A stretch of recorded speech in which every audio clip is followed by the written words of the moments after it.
सखी हो।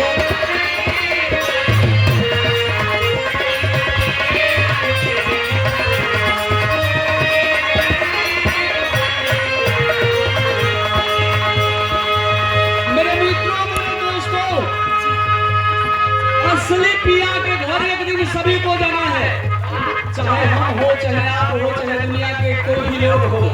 आज हमारे बीच स्वर्गीय मतारी हमारी सुगिया देवी हम लोग के बीच में नहीं रही, चली गई। लेकिन बहुत खुशी की यही बात बा कि हमारे मतारी सुगिया देवी आज हरा भरा बाग को, बगीचा को, फूल को सखी रे जाए प्यारी ना, एक दिन पिया के भगन सखी हो जाए प्यारी ना, एक दिन पिया के भगन।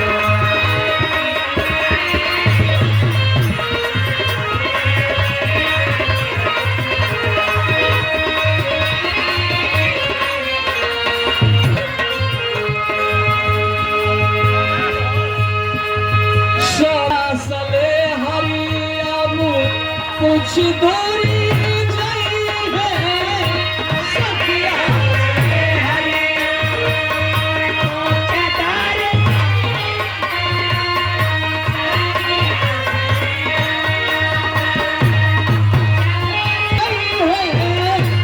सखिया सले हरियामु कुछ दूरी